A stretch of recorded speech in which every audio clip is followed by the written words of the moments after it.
Doctor Babasaheb आंबेडकरांचा, वंचित बहुजन आघाडीचा, आंबेडकर तू मागे पडो, जय जय जय जय जय भीम, जय जय जय जय जय भीम. समतेचे विचार रुजवणाऱ्या सर्व महामानवांना त्रिवार अभिवादन करतो.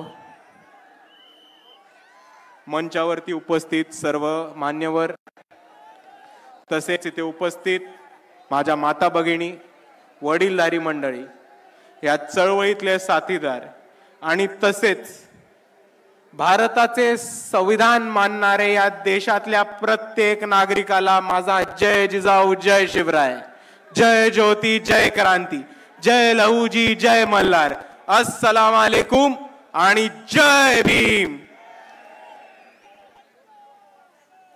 2 वर्ष 11 महिने आणि 17 दिवस हे ड्राफ्टिंग कमिटीला भारताचं संविधान लिहायला लागले आणि 2 वर्ष 11 महिने आणि 17 दिवसांनंतर जेव्हा बाबासाहेब आंबेडकरांनी कॉन्स्टिट्युएंट असेंब्ली समोर संविधानाचं त्यांचं ड्राफ्ट समोर ठेवलं, तेव्हा त्यांनी एक महत्त्वाचं भाषण दिलं होतं आणि ती तारीख होती 25 नोव्हेंबर 1949. आणि म्हणून 25 नोव्हेंबर रोजी ज्या विचारांनी आणि ज्या विचारधारेने साहेबांनी संविधान लिहिलं होतं, त्या विचारांना, त्या विजनला आणि त्या विचारधारेला वाचवून ठेवण्यासाठी आणि त्याचा सन्मान करण्यासाठी वंचित बहुजन आघाडी 25 नोव्हेंबर रोजी शिवाजी पार्क वरती संविधान सन्मान महासभा घेत आहे. आणि मी आपल्या सर्वांना एवढं सांगतो की ह्याच्या पुढच्या प्रत्येक वर्षी वंचित बहुजन आघाडी 25 नोव्हेंबर रोजी शिवाजी पार्कला इतक्याच मोठ्या गर्दीनी, इतक्याच मोठ्या ताकदीनी, इतक्याच मोठ्या संख्येने दरवर्षी संविधान महासभा घेत राहील आणि आपल्या सर्वांना यायला भाग आहे. आणि हेच बोलत असताना बाबासाहेबांनी त्या भाषणामध्ये त्यांचे विजन मांडली होती, विचार मांडले होते आणि तशीच एक काळजी आणि पोटतिडकी मांडली होती. आणि बाबासाहेब म्हटले होते, it is certain that if parties place creed over country, our independence will be in jeopardy for a second time and it will be lost probably forever. We must be determined to defend our independence with our last drop of blood. याचा अर्थ हाच होतो की इकडच्या राजकीय पक्षांनी, इकडच्या सत्ताधाऱ्यांनी जर देशासमोर देशाच्या प्राधान्यापेक्षा वरती जात, जमात आणि धर्म ठेवला तर आपण आपलं स्वातंत्र्य गमवून बसू. ही परिस्थिती आपल्या सर्वांना समजून घेतली पाहिजे. आणि त्याच वाक्यामध्ये बाबासाहेब हे सुद्धा म्हणतात की आपली जबाबदारी आहे, ही आपल्या सर्वांची रिस्पॉन्सिबिलिटी आहे की संविधान वाचवणं आणि देशाचं स्वातंत्र्य आणि देशांचे इंटरेस्ट हे जातीच्या, धर्माच्या आणि जमातीच्या पुढे ठेवणं. पण आता देशात काय चालू आहे हे आपल्या सर्वांना समजून घेणं गरजेचं आहे मित्रांनो. 2014 मध्ये जेव्हा भाजप सत्तेत आली तेव्हा आम्ही ओरडून बोंबलून सांगत होतो की धर्मामध्ये, जमातीमध्ये, जातीमध्ये तिळा निर्माण करून, भांडणं लावून, दंगल करून ही भाजप सत्ता उपभोगण्याचं काम करणारे. आणि 2014 पासून 2025 पर्यंत आतापर्यंत जे घडले ते तसंच चालू. मित्रांनो हे समजून घ्या. 2025 ची स्थिती समजून घ्या. 2025 मध्ये Maratha versus OBC, Banjara versus आदिवासी, धनगर वर्सेस आदिवासी, मातंग वर्सेस बौद्ध असं समाजामध्ये दंगली पेटवण्याचं काम, भांडणं पेटवण्याचं काम हे भाजपने आता सुरू केलेलं आहे. हे आपल्या सर्वांना समजून घेणं गरजेचं आहे. दुसऱ्या बाजूला परवाचीच घटना बघा. अरुणाचल प्रदेशची एक महिला होती, 18 तास तिला चायनामध्ये शांघाय एअरपोर्ट वरती चायनाच्या अथॉरिटीजनी, चायनाच्या सरकारनी तिला दाबून ठेवलं होतं. का? कारण ती अरुणाचल प्रदेशची होती आणि भारताचा पासपोर्ट वापरत होती. आणि चायनाने म्हटलं की आम्ही अरुणाचल प्रदेशला भारताचा भाग नाही मानत आणि अरुणाचल प्रदेशच्या लोकांना भारताचा पासपोर्ट दिलेला चायनाला चालत नाही. ही वस्तुस्थिती समजून घ्या. 1 महिन्यापूर्वी भारताचे माजी सरन्यायाधीश भूषण गवई यांचे पुतळे जाळण्यात आले आणि यांच्या पुतळ्यांना चपला मारण्यात आल्या. हे कुठे घडलं? तर न्यूयॉर्कच्या टाइम्स स्क्वेअर मध्ये घडलं. आणि आपण या दोन्ही घटनांचा अभ्यास करा मित्रांनो. जेव्हा त्या अरुणाचल महिलेला सांगतात की तुमचा भारताचा पासपोर्ट चालत नाही आणि चायना अरुणाचल प्रदेशला भारताचा भाग मानत नाही, आणि जेव्हा सरन्यायाधीश भूषण गवईंचे पुतळे जाळले जातात आणि त्यांच्या पुतळ्यांना चपला मारल्या जातात, तेव्हा तो फक्त एका महिलेचा किंवा भूषण गवईंचा अपमान नाहीये, तो एका आदिवासी महिलेचा आणि एका दलित माणसाचा अपमान नाहीये, तर तो भारताच्या न्याय व्यवस्थेचा अपमान आहे, तो भारताच्या संविधानाचा अपमान आहे आणि तो भारताच्या संविधानाचा आणि सॉव्हर्निटीचा आणि स्वातंत्र्याचा अपमान आहे. आणि हा अपमान आपण सहन करणार नाही होत, हे समजून घ्या मित्रांनो.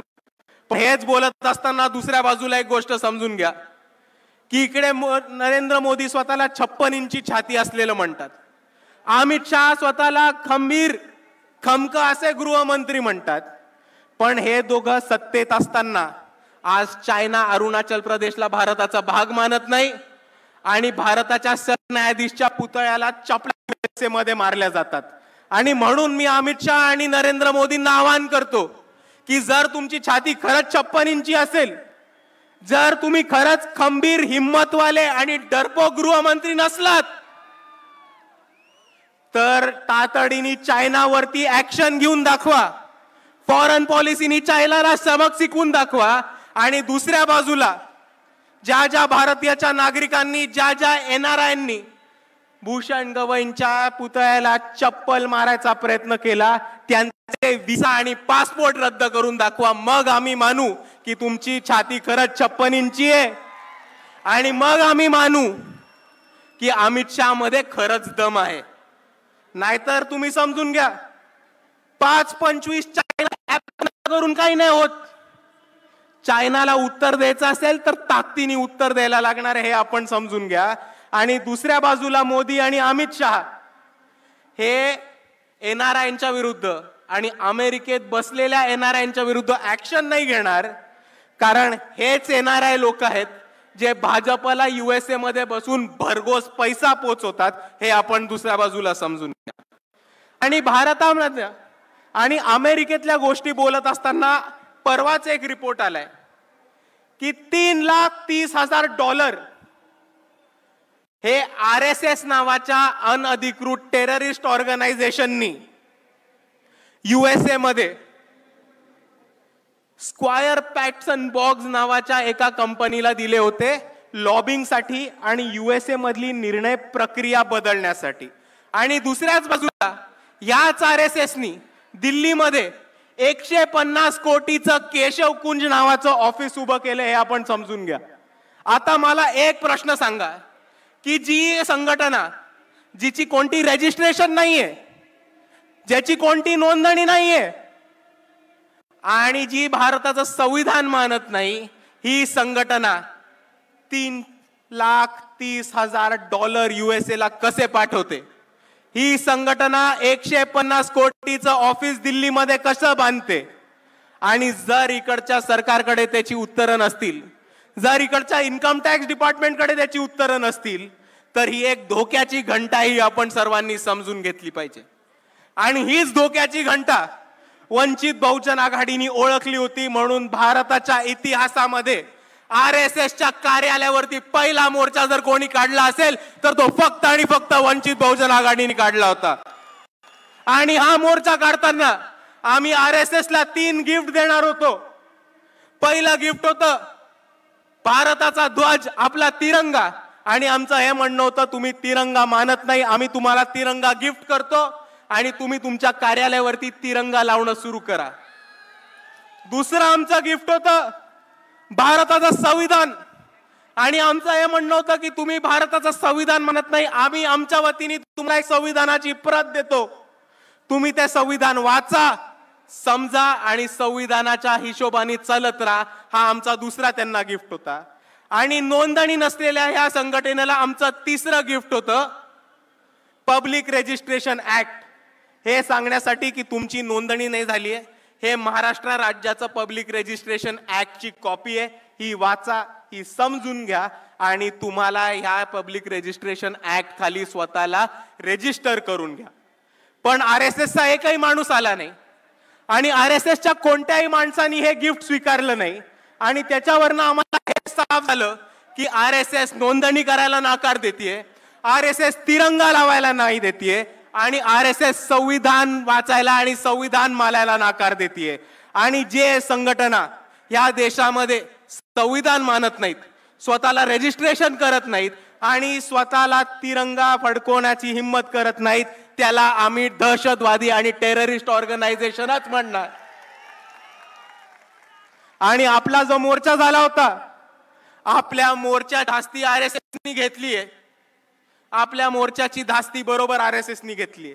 नाव घेतलं नाही आपलं, बहुतेक घाबरत असतील. नाव घेतलं नाही आपलं, पण मोहन भागवतांनी बरोबर उत्तर दिलं आपल्याला.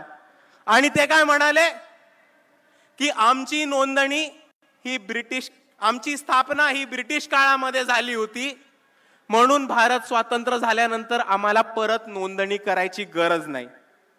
आणि जर मोहन भागवतांना असं वाटत असेल तर त्यांना मला एकच गोष्ट सांगायची आहे की जर तुमची स्थापना ब्रिटिशांच्या काळी झाली होती आणि भारत स्वतंत्र देश झाल्यानंतर संविधान लागू झाल्यानंतर तुम्हाला स्वतःची नोंदणी करायची नव्हती, तर मग या देशात थांबलात कशाला? ब्रिटिशांबरोबरच निघून जायचं होतं ना. पण होती बसलात. आणि म्हणून मी RSSला एकच गोष्ट सांगतो कि इस देश में रहना होगा तो संविधान मानना होगा. बोला माझ्या बरोबर, इस देश में रहना होगा, इस देश में रहना होगा, अगर इस देश में रहना होगा. आणि दुसऱ्या बाजूला मोहन भागवत म्हणतात की आम्ही एक व्यक्तींची संघटन होत, आम्ही एक व्यक्तींची संघटन असल्यामुळे आम्हाला रजिस्टर करायची गरज नाहीये, आम्हाला नोंदणी करायची गरज नाहीये. आणि म्हणून मला इकडच्या न्याय व्यवस्थेला एकच प्रश्न विचारायचा आहे की जर 5 लोक 5 व्यक्ती एकत्र येऊन एक संघटन बनवत असतील, उदाहरण घ्या तर मी आहे, माझ्या बरोबर चेतनदादा आहिर आहेत, सागरदादा गवई आहेत, स्नेहलताई सोनी आहेत, तय्यबभाई जफर आहेत, शमीबाताई पाटील आहेत. आम्ही 5 लोक एकत्र आलो, आम्ही एक संघटन बनवलं आणि आम्ही स्वतःला व्यक्तींचं संघटन म्हटलं. तर तुम्ही आम्हाला AK-47 आणि ऑटोमॅटिक रायफल ठेवू देणार आहात का? तुम्ही आम्हाला ऑटोमॅटिक वेपन्स ठेवू देणार आहात का?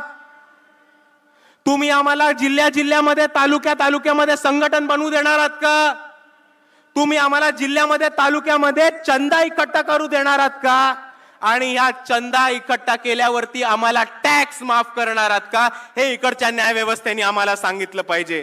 आणि जर या 5 गोष्टींना तुमचं उत्तर नाही असेल तर माझी तुम्हाला विनंती आहे की हेच नियम, हाच कानून आणि हेच संविधानाचे कलम RSSला सुद्धा लागू करा आणि RSS नोंदणीकृत करा. आणि हे नसेल करता येत तर RSS बॅन करा. आणि म्हणून मी म्हणतो RSS मुर्दाबाद, RSS मुर्दाबाद. आणि म्हणून मित्रांनो एक गोष्ट समजून घ्या की मोहन भागवत अजून एक गोष्ट म्हणते की आम्ही व्यक्तींची संघटन आहोत म्हणून आम्ही नोंदणी नाही करणार. आम्ही व्यक्तींची संघटन आहोत म्हणून आम्ही नोंदणी नाही करणार. तर त्यांना मला प्रेमाने एकच गोष्ट सांगायची आहे की भारताच्या संविधानामध्ये तुम्हाला व्यक्तींचीच संघटन रजिस्टर करायची असते, नोंदणी करायची असते. जर तुम्ही उंदरांची, मांजरांची, कुत्र्यांची, पक्ष्यांची, प्राण्यांची संघटना काढली तर ती तुम्हाला रजिस्टर करायची गरज नाहीये. आणि म्हणून तुम्ही स्वतःला माणसातले मानत असाल तर संविधानाप्रमाणे स्वतःला रजिस्टर करा. मी एक गोष्ट सांगू इच्छितो.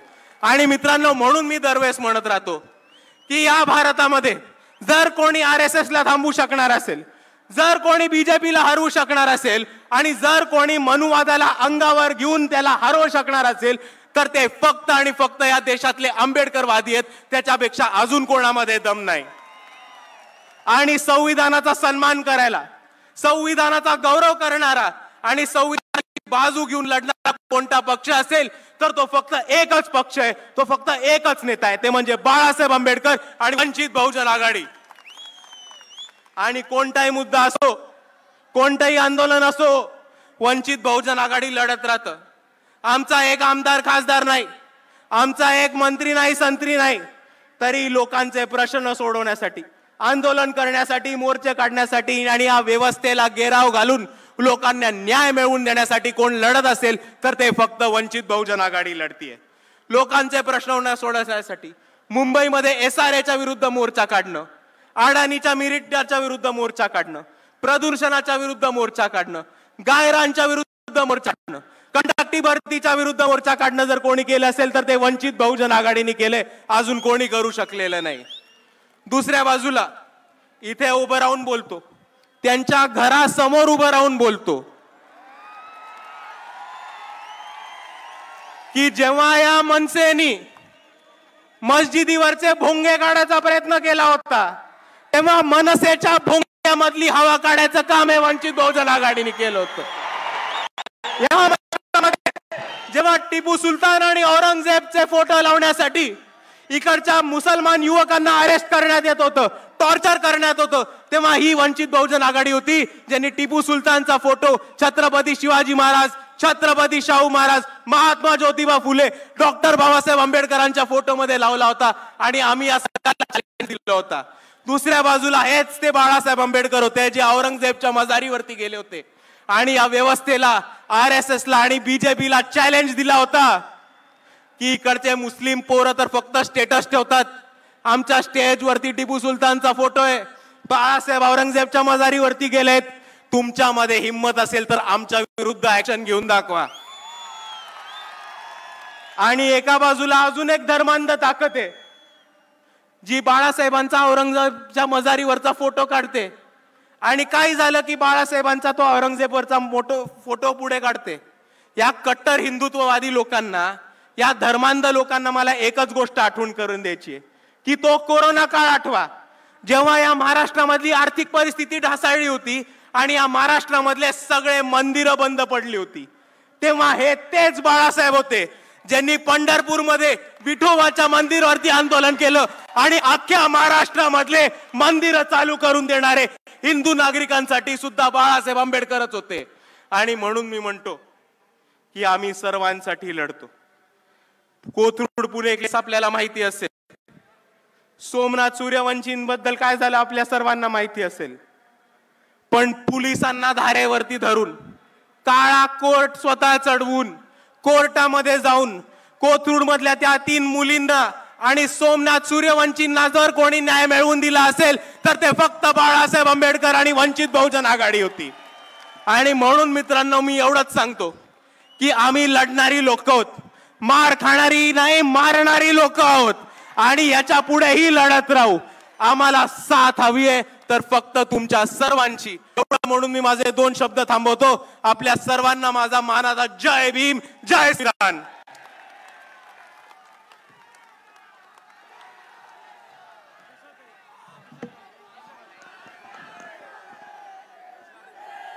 अरे सुजात भाई तुम आगे बढ़ो, अरे सुजात भाई तुम आगे बढ़ो.